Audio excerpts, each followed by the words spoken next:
between Clan Druidz and Maegis coming up for you. In the bottom right spawn position, playing as yellow and playing for Team Maegis, it is Moonrise. And in the top left spawn position, we've got his opponent playing for Clan Druidz. It's Leakzy. So PvZ on Belstier Vestige, as you would say. Yeah. Your French roots coming into play. Well, I don't actually have French roots. I know, I'm kidding. But speaking of roots, what are your roots? I know that like Netherlands is like a collection of different small nations historically. Is that right? Before you formed one big nation, like you weren't one of those big forces in the Middle Ages, right? No. Well, actually, in like the 16th, 17th century, that's really where Netherlands started to shine. Yeah. And I live in the part that was already a nation before the Netherlands. Oh, okay. I'm living in the part of the Netherlands called Holland. Like there's South Holland and North Holland, and I live around there. So my roots are they're just Dutch, nothing special. Was born in Rotterdam, which is a city that you might have heard of. Yeah, I'm not from America. I know where Rotterdam is. Thank you very much. All you Americans getting dissed.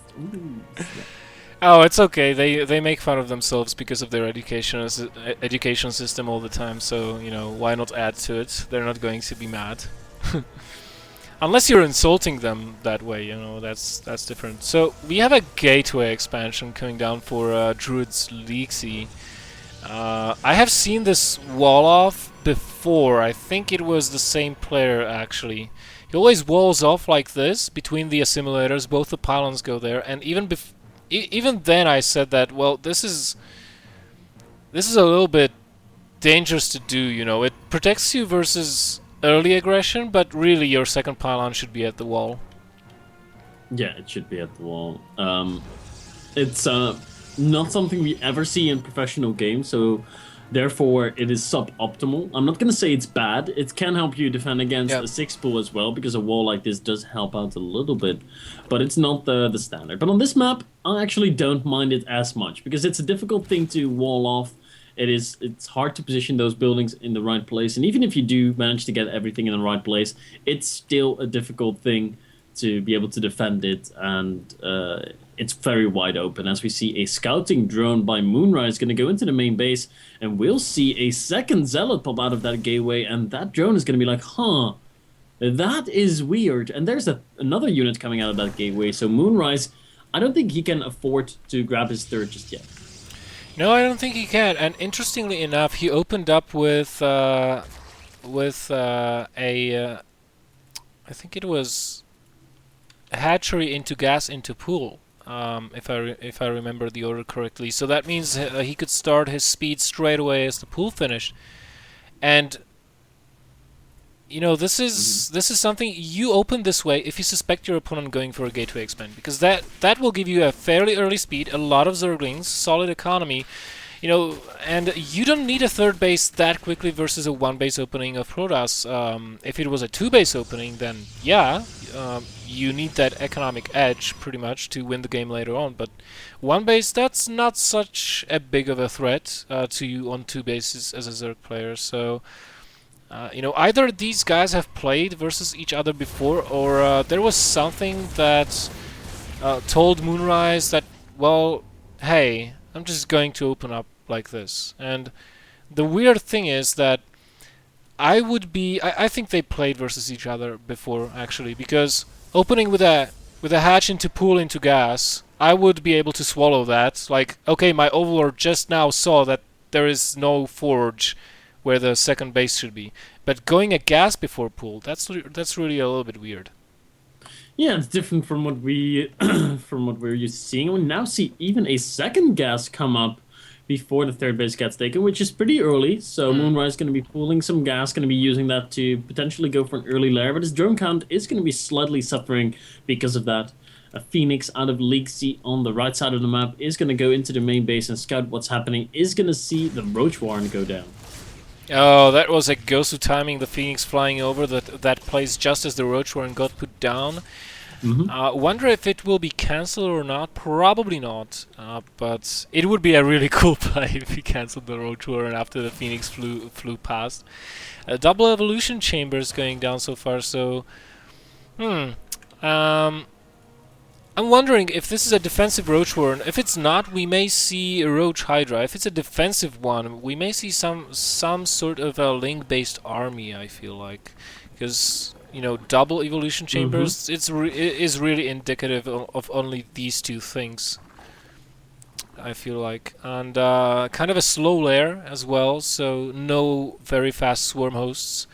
So definitely not for locusts. No, definitely not any swarm hosts going to be popping out. 11 roaches on the way. The lair gets started. Double Evo Chamber has finished up, but he has no gas to even start upgrades. Look at that. His gas is still pretty low. His drone count not really up there yet either. Only at 45 drones right now. And the Protoss player is doing a really good job keeping up. And he is going to be trying to attack a little bit here, but he only has 3 zealots and a lot of sentries. And has to be careful because there is a lot of roaches here. Needs to make another force field there to complete the wall. Is going to go for the recall immediately. Well, safe play, very safe. Very safe play. Could have stayed a while longer, you know, but I think he really wants to save those force fields for later on. He saw those roaches. Roaches, when you don't have a lot of gates with immortals, good upgrades, or stalkers, or 2-3 immortals are kind of scary, and you want to have those force fields to help you manage how the enemy army is able to move or not move at all, as we sometimes see with the roaches, you know, the force field donuts that are so hated by the Zerg. We do have an engagement here, not very many roaches. Maegis Moonrise just tries to poke, bait some force fields maybe, snipe some units off. Nice time warp there, slowing the roaches down. Does he get any force fields down? Yes, he does get a few force fields down, but only manages to get a couple of roaches there. Kills 2. Now going to be going back to his base. What is the follow-up going to be for Leaguesy? He is producing a lot of immortals. He's getting +2. He's getting blink. How many gateways is he on? He's on 1, 2, 3 gateways only, and there are additional gateways coming down, 4 and 5, which is still relatively low for this point in the game. We're already 11 minutes in, and that's just the 4th and 5th gateway going down. So I think this is just going to be a pressure build out of Leaguesy, and he will be trying to expand behind this. Oh, we have a little Zealot run by that will do absolutely nothing apart from maybe sniping this queen. Ooh. Oh, that was a clutch save. 1 hit point on that queen as the spine crawlers finish. We have a 3rd base being put down for Leaguesy, so he's thinking of dragging this game on a little bit more, posturing with his units all the time though.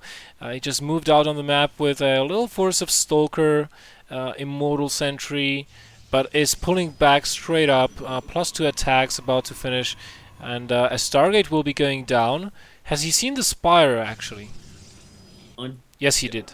Oh, he did. That's an important thing to have seen. So his blink, I think his blink started before the Spire, so that was a good thing that he was getting that blink. It's going to be helping him out a little bit. The Mutalisk count is going to be very, very low early on for Moonrise. As you can see, only 3 in production because he doesn't have the supply. He does have a lot more resources in the banks though, so he will be going up to that 10+ amount in just a little bit. But the army of Leaguesy is actually quite well equipped to deal with low amounts of mutas right now. And he is going for double Stargate play to counter the mutas. He's really fearing those Mutalisks, and you know, double or even triple Stargate when you're on 3 bases, that can counter mutas quite well. But you know, the problem is that you're pumping all of your gas into that Stargate production, and what happens if the Zerg suddenly switches into mass slaying and you don't have any Colossi out? Yeah, that's a difficult thing. You know, the swaps are what makes the Zerg race so dangerous. You know, suddenly swapping into Mutalisk after going for Roach Hydra is dangerous, and this swap is not that dangerous. I mean, it's only 3 mutas that are currently attacking the 3rd base, so not as dangerous as it could be. 1 muta gonna fall immediately. These mutas are all gonna die, so 3 mutas being lost there. A little bit careless use there by Moonrise, but he is going to be attacking into the natural and into the main base at the same time with some links. So nice run by there. No Zealot on hold positioning in that gap.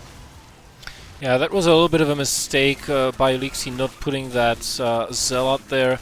But warps in a couple of Zealots in a very good spot, actually, in the main mirror line, and defends all of the probes there that way. So that run-by did almost virtually 0 damage. And, well, let's look at the unit counts a little bit here, because I'm interested to know. We have 20 Roaches, 0 Mutalisks, so we have Hive on the way, though. And for the Protoss, we have well, we have 4 Phoenixes that are really not doing anything, and an engagement at the third base. Nice force fields there, decent ones, slowing the army on the retreat a little bit. The important part is that Lixi is still holding on to his third base. The probe count is not too low either. He's got a decent probe count for that. Yeah, he does. He does have a really decent probe count. 61 right now to 78 of Moonrise. Moonrise macro is a little bit better, though. I mean, he's got so many upgrades on the way. He's getting his Ultralisk Cavern. He's getting 10 Infestors on the way, as Lixi is just now getting a Dark Shrine and a Templar Archive. I feel he's a little bit behind. I really think that the expanding of Moonrise and his macro are keeping him in a very good position in this game. His upgrades are good. His bases are good. His tech is good. And there's no Colossi on the field yet. That's really important, Bell. Where are those Colossi? Where's the AoE damage that the Protoss army oh so desperately needs? Well, it's absolutely non-existent. I really feel like Lixi is scared of that mass Mutalisk strategy. He still, look at this, he has been non-stop producing Phoenixes this whole time, ever since he saw the Spire, and even though he's not seeing any Mutas anymore, and he only saw like 3 or 4 of them and took them down with the Stalkers, he still continues to produce those Phoenixes. Now this is going to mean a couple of things for him.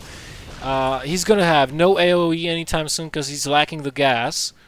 And he's gonna have, you know, if the Zerg switches to a purely ground-based army, which he is, because there are Ultras on the way, he's gonna have... those Phoenixes are going to do absolutely nothing.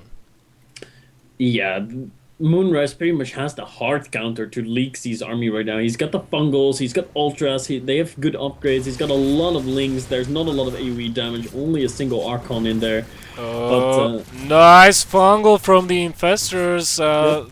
But not following that up, oddly enough.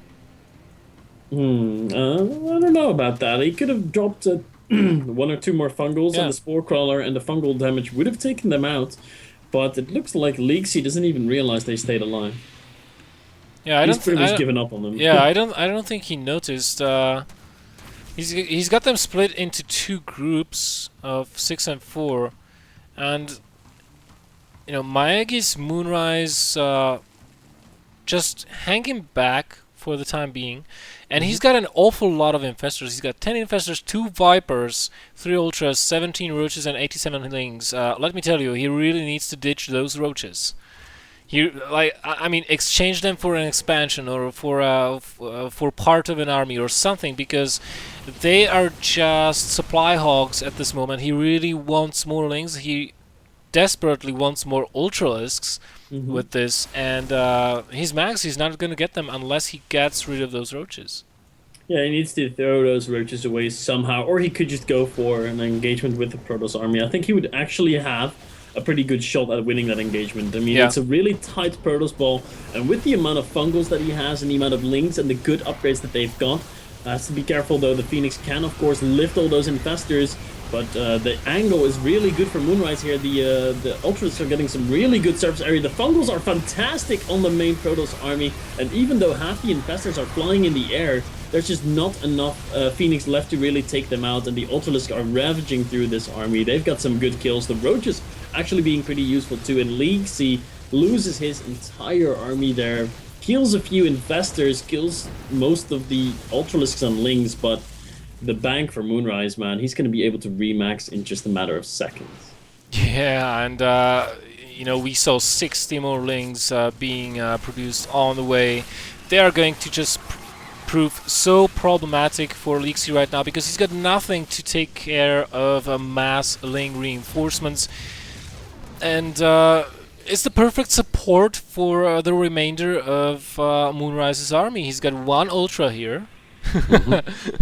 and a couple of roaches, and infestors, you know, lock the enemy in place, surround with lings, and just eat away with those teeth and claw. And unfortunately, Phoenixes and Void Rays are not going to prove being enough here. There's quite a lot of Void Rays, but they are getting fungled. And still a lot of Zerg army remaining on the ground. Oh my god, this is going to take a long time for those Voids to kill that army. If they stay alive, which they don't, Infested Terrans doing a good job of eliminating those. And we should see a GG very quickly here, but... Oh, wow, what is this? A few Dark Templars saving the day?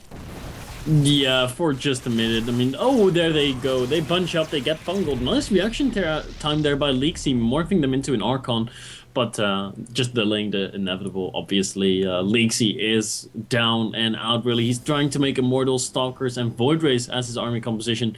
Void Ray, Immortal, Stalker, of course, pretty good at dealing with Ultralisk, but there are still some Infestors in there to drop the Fungals, and the army for Moonrise is just way too big. He is moving in here, kills off the last few Stalkers. The Immortals have got a good amount of kills on them in the back, but there's just not enough supporting units. The Phoenix trying to be somewhat useful, but they get taken out by the few Corruptors that have come along. Leaksy down to 88 supply, and then the last few Void Rays are gonna get taken down, and that should be the end of this game. And there's the GG. So this was game 1, where Leaksy